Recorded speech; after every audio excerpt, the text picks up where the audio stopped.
Hi guys, and welcome back to another video. Very excited today to bring you our first look at the new project car, the GR Yaris. Now, if you've been following the channel, we did do a small video on this at Tokyo Auto Salon. If you remember, I was over there for Venturi, was on our dealer stand, and I kept seeing a very large crowd over at the Toyota stand and couldn't understand what everyone was looking at. When I finally got over there, I saw this and the skeleton for it, which showed the layout of the car. And as soon as I saw it, I kind of had a feeling it would be very special. Very small, wide arched, carbon polymer panels, 2 limited slip diffs, huge brakes, manual gearbox. What's not to love? And I will have to say the car does not disappoint. It is dirty, I'm very sorry about that, but it is winter, the roads are very messy, and I can't stop driving the thing. Every excuse I get, I'll take it out and go for a blast. So in this video, I'm not going to talk too much about the technical aspects of the car. I'm going to highlight what my favorite bits are. But if you want a real in-depth technical review of the car from the people who designed it, we'll put a link to the video where you can actually look at the engineers of each part of the car talking about what's special about it and what they did and why. So check that out. I highly recommend it. So for me, what is it about this GR Yaris that makes it so special on paper? And I think the first thing is the fact that it's very small, it's factory wide arched. With a circuit pack, it has huge brakes, 2 limited slip diffs, and it has biasable four-wheel drive. So on this, it has 3 settings: normal, which is 60 front, 40 rear; track, which is 50 front, 50 rear; and my favorite setting, which is sport, which is 30 front, 70 rear. So it becomes very rear biased. Now, you can really feel the essence of the people who have developed this car. This car was developed from top down. So it was designed to be a homologation car for rallying, and then it was then adapted to be a road car. Now, that hasn't happened for a long time. I grew up in the 80s, and that was the heyday of the homologation car. Things like the E30 M3, the Ford Escort Cosworth, the Lancia Delta Integrale, and I grew up loving those cars. And I think this reminds me of those cars when they're coming out. We haven't seen it for a long time, and I don't think we're going to see it for a long time after this. So let's jump in the car and see what it's like.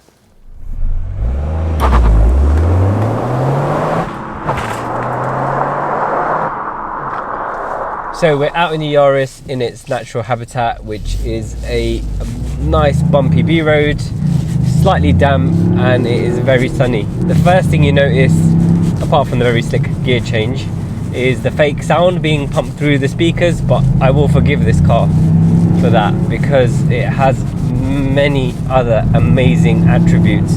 So I've got the car in sport mode, which is 30% front, 70% rear. Drive traction is off. And the way it pulls you around corners is it's unnerving. So you'll go into a corner, it will slightly feel like it's understeering, and then the rear will just bring you round, and you can really carry a lot of pace with this car. And this road is very bumpy, and because Toyota have made the body shell so stiff, the damping is actually quite soft, and it literally just glides over these roads. A lot of people have asked me to compare what this is like, and I think the closest that I can compare it to is driving Mitsubishi Evo 6 Tommy Mäkinen with Öhlins suspension probably around 10 years ago. It does feel very much like that, and the fact that Tommy Mäkinen was involved in the development of this car does make sense that it would have that kind of spirit.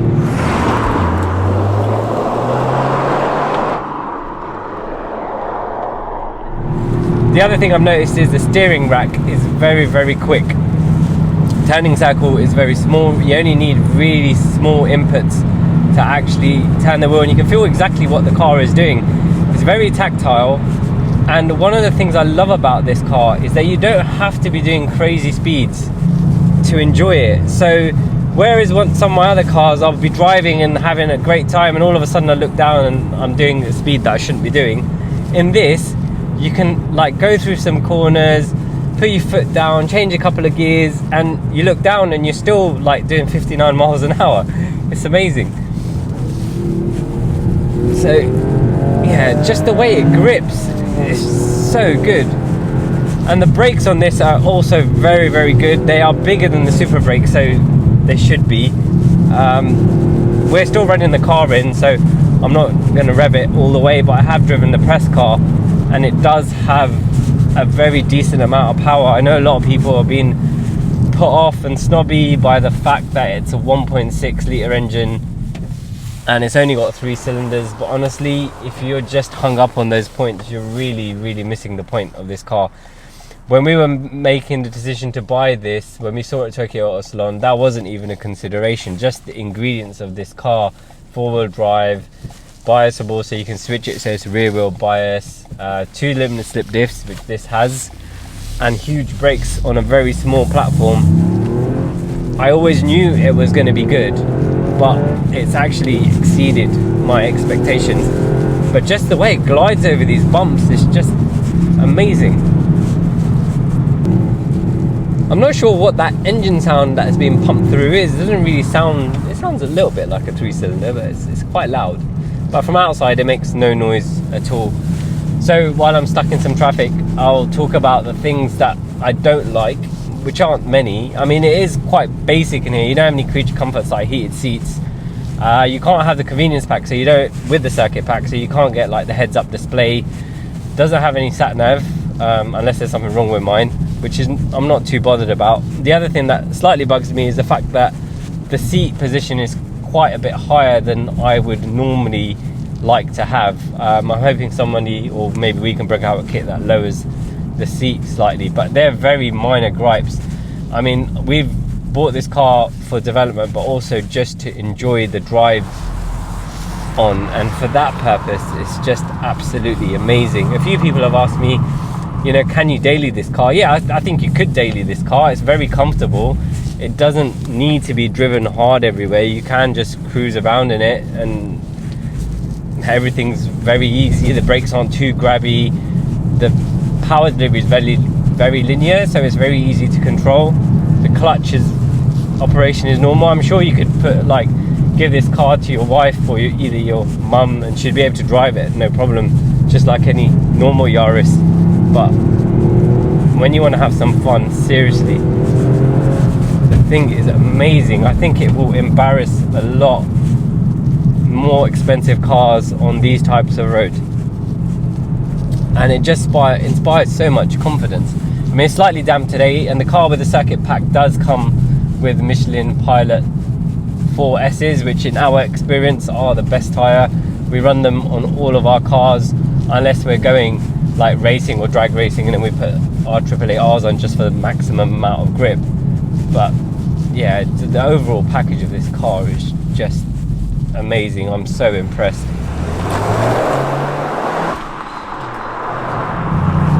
So it's not just the low speed corners the fun can be had. On these higher speed corners, it's just so well balanced, and because it's so well damped, it doesn't get unsettled at all.